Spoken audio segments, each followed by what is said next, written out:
Mon ikke, det var ved at være tid til at få den her gamle satan ud. Og i hvert fald få den vasket. Puha. Og få den klar til at komme ud og gøre nu, når vejret er blevet lidt bedre. Det tænker jeg i hvert fald, at det skal være weekendens projekt her. Blandt andet. Og meget mere, det kommer I til at se. Men lad os da lige lave en lille update på den her bil. Gør den klar, giv den noget nyt olie og et filter og noget. Så lad os se, om vi kan få liv i den senere.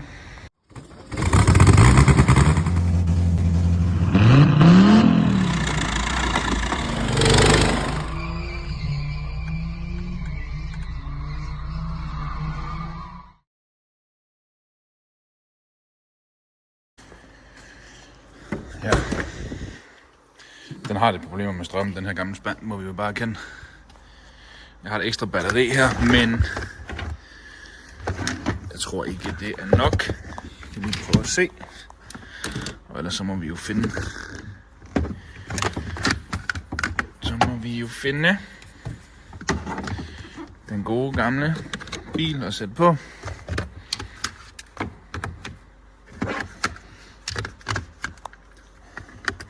Jo, der kommer sgu lys. Skal vi give den et skud, se om den vil? Nå, vi prøver sgu at starte den herfra. Jeg tænker ikke, der sker noget. Jeg synes, der er tale om en bil, der har stået hele vinteren. Måske noget, der minder om et halvt års tid.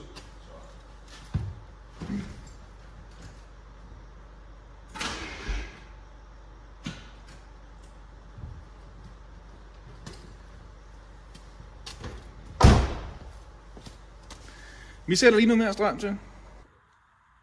Nå. Jeg har fået sat strøm til. Så vi prøver lige igen. Men I skal næsten have lov at høre det her om bagfra. Det skal blive sjovere.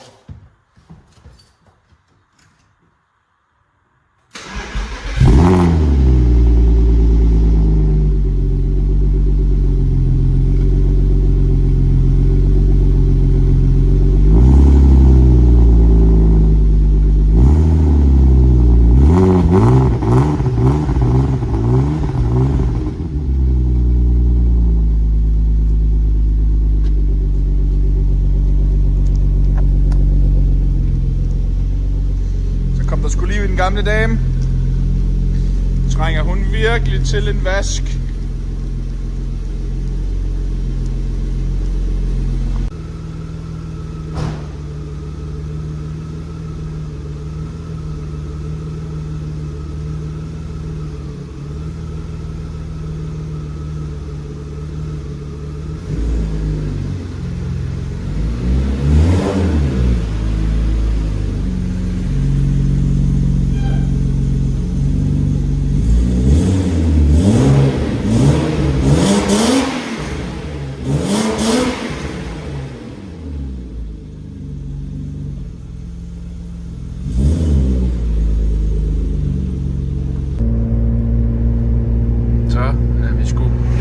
Kørende igen.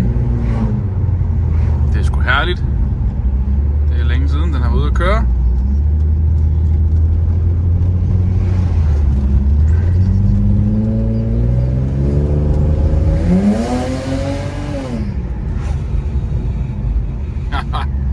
Den trænger lige til lidt. Den trænger lige lidt til kilometer, før den skal presses, tror jeg.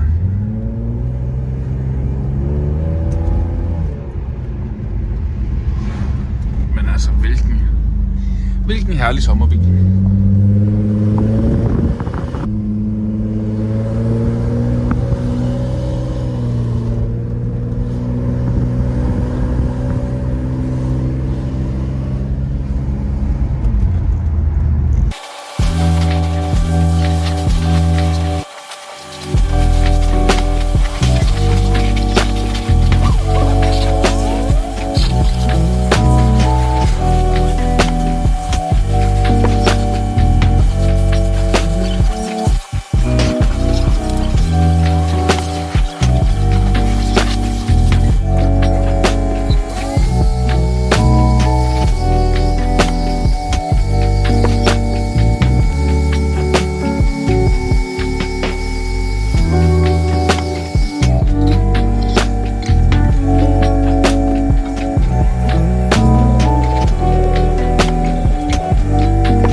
Det er søndag morgen.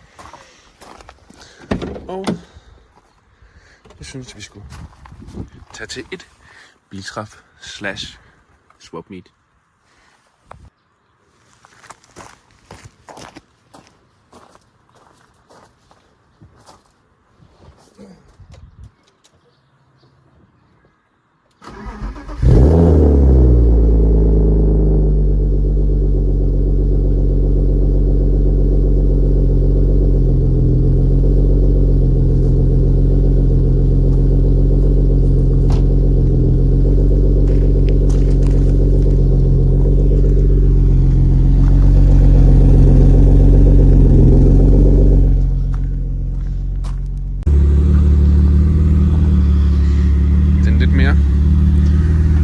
Uundgåelig del af at køre i sådan en bil her. Men klokken er lidt over 8, og vi skal nok til at komme derud af. Jeg har fået hele familien med i dag. Så det er herligt.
Bilerne, ikke også? Det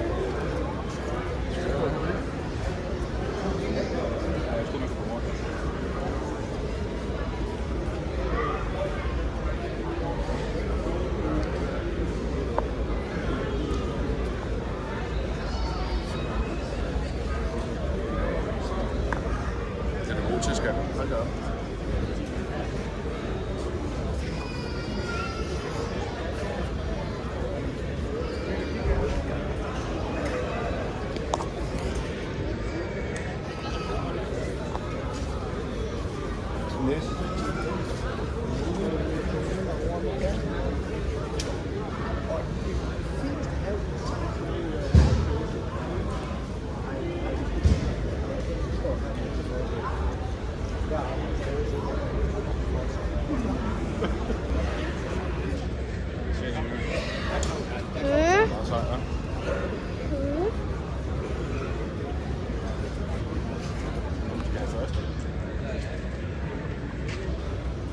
ved ikke, kan vi tage rækken? Okay.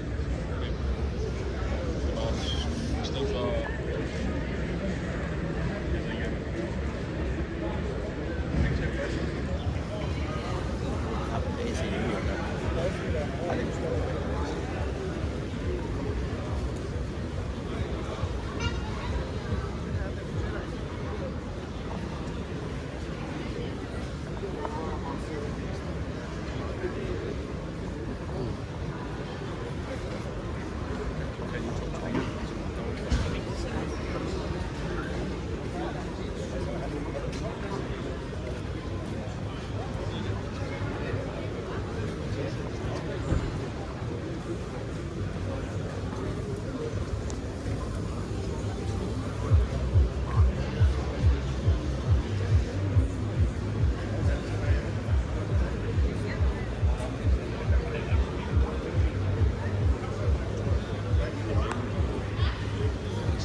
Du siger bare til, hvis du vil have en pause, ikke også? Hvad? Du siger bare til, hvis du vil have en pause.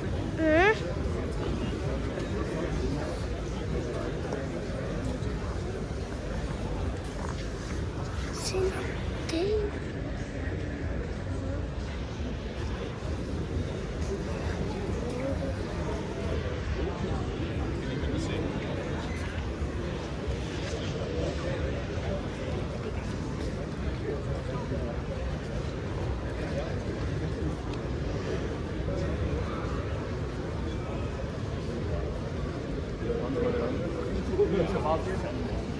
Men der var den der by, så. Det går over den by.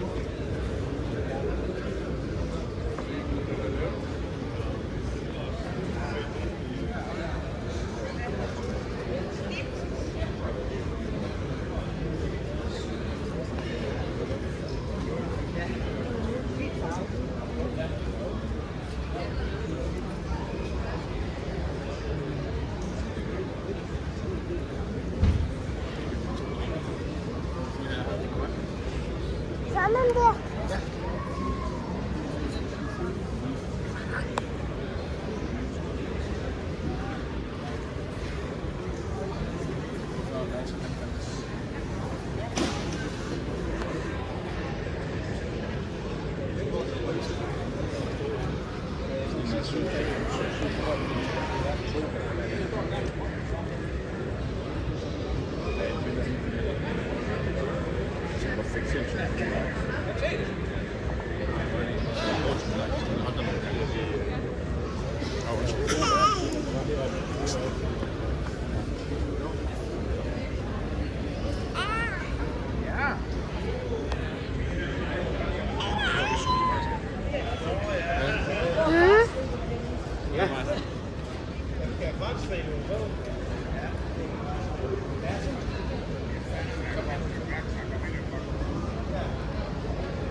motor, mand. Så jeg er i gang med at lave rostig.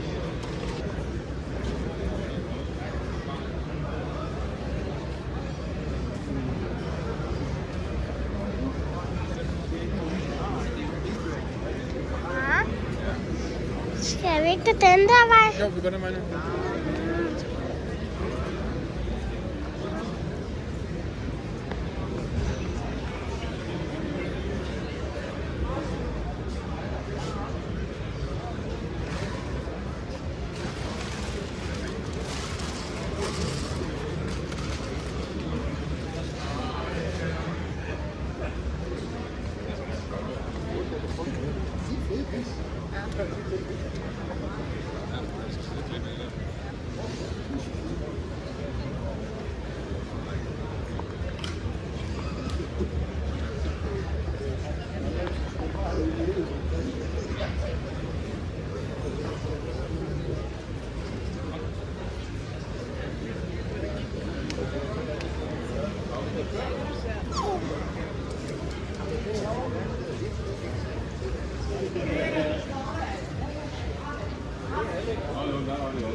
Ja. Ikke gå alt for tæt på bilerne, så kan man ikke se noget. Jeg skal lige stå lidt væk fra.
Jo. Jeg ved bare, Ja.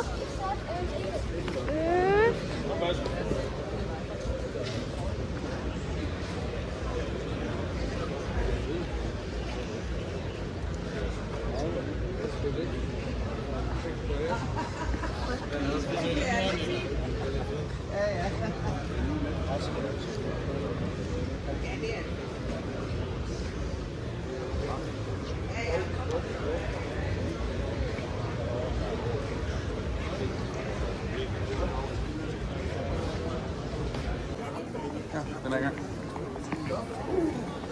Er den lige der? Okay, hængerne. En masse af tid. Nå, du styrer. Ja. Så følger jeg efter dig, okay?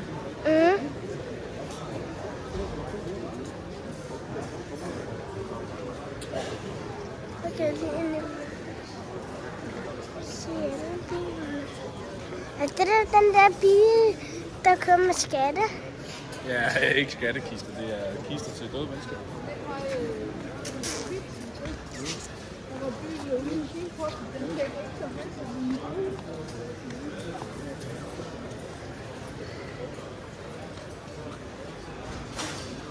Prøv at huske, hvis du kan dreje telefonen stille og roligt, når det er så vigtigt, at du tager det skæve.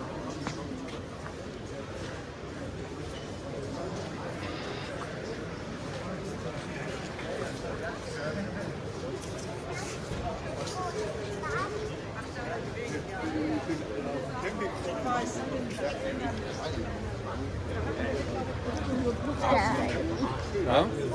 Der var en havetraktor.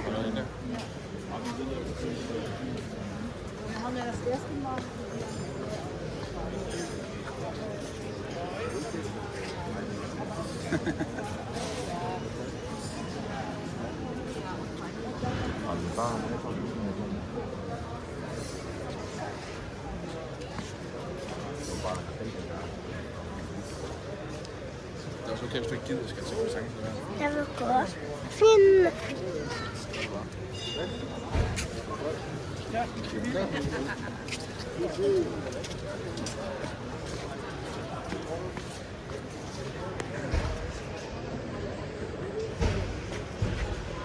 Ikke zoom på mig, skal sidde bedre, når vi går den vej. Så vi kigger ordentligt.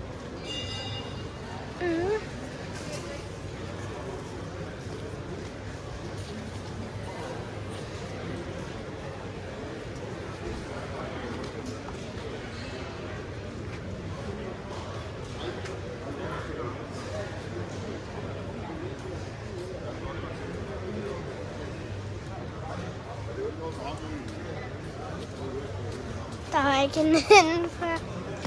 Fint, vi kan bare gå ned ad nogle af de der midtergange. Sagtens skal vi gerne gå Vi længere. starter med livet. Jeg synes, vi kan tage herovre på midt på. Så kan vi gå ned der. Ned. Så en fejl kan man sige. Den der blå en.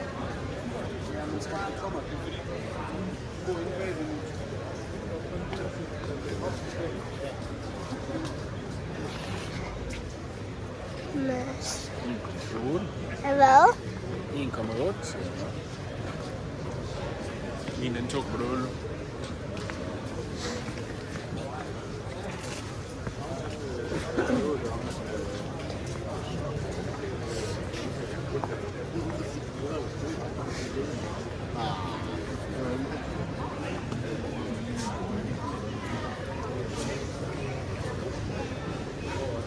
Så vi går ned her, så kan vi kigge på bilen.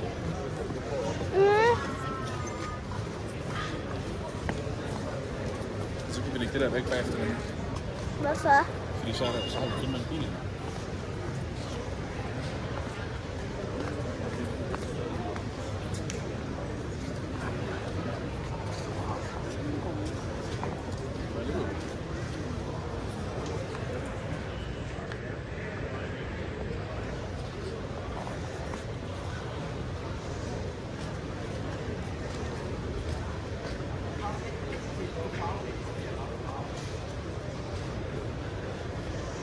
Så der på, hvis der er film.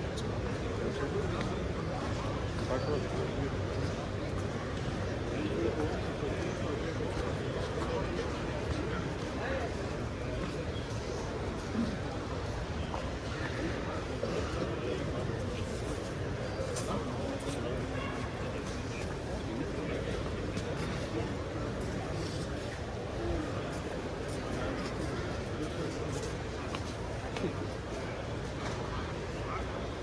Stille og roligt, når vi drejer os.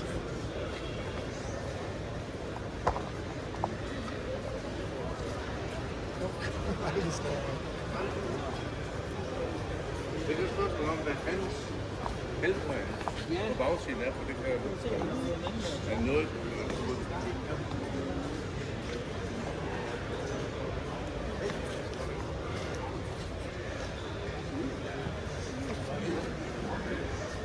Jeg kører til det der sidste arrangement. Når du svinger for meget rundt, så bliver det totalt svært at se.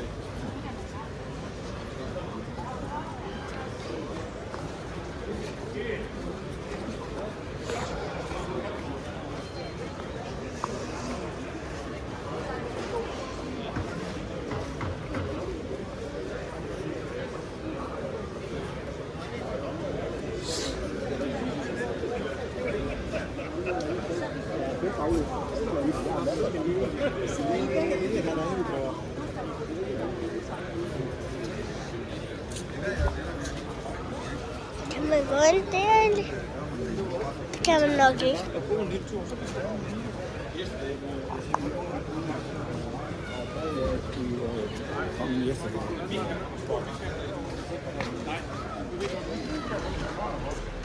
Okay, den blå der, tror jeg. Jeg tror gerne, du er ude på Aspervej. Ja, det er tæt ind. Ja. Han har rigtig mange biler, og han har sådan en bygget op. Når der står op, han har mange. Han får den alle mulige.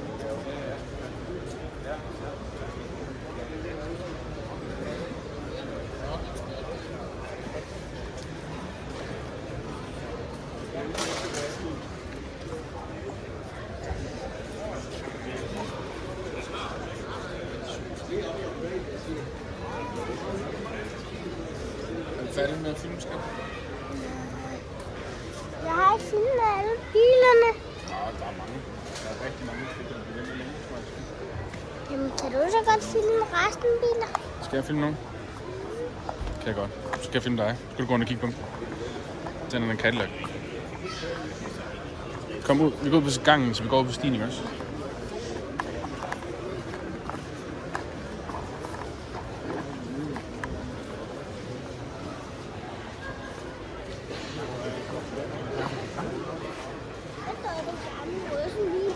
Ja, den er sej, hva'?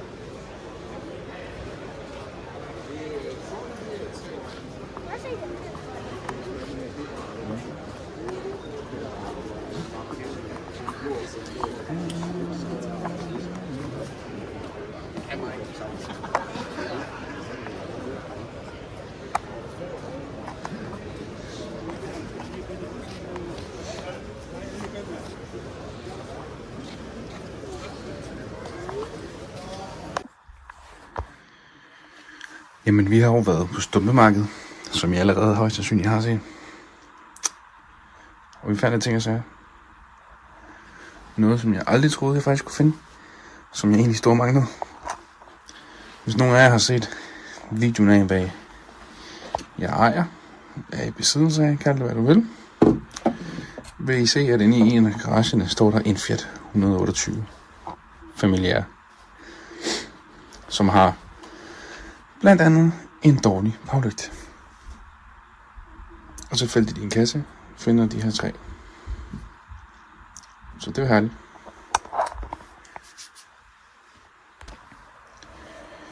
Som I også kan se, så fandt jeg selvfølgelig også lidt andet, men det skal jeg nok lade være at gå i dybden med for jeres skyld. Hvis I skulle være interesseret i det, så har jeg kigget nærmere på det på min anden kanal, der omhandler lidt mere modelbiler, legetøj, gammel legetøj generelt. Jeg kan smide et link i beskrivelsen og give det et kig, hvis det skulle være.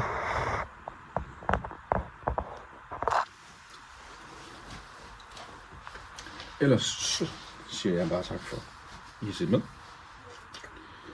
Endnu en gang. Det betyder meget. Jeg ved godt, det her måske ikke lige har været den fedeste video sådan for alle. Sådan det. Jeg er nødt til at prøve at lave et eller andet. Men giv videoen en like, hvis I synes om. Subscribe til kanalen, der kommer mere. Det lover jeg. Vi ses næste gang.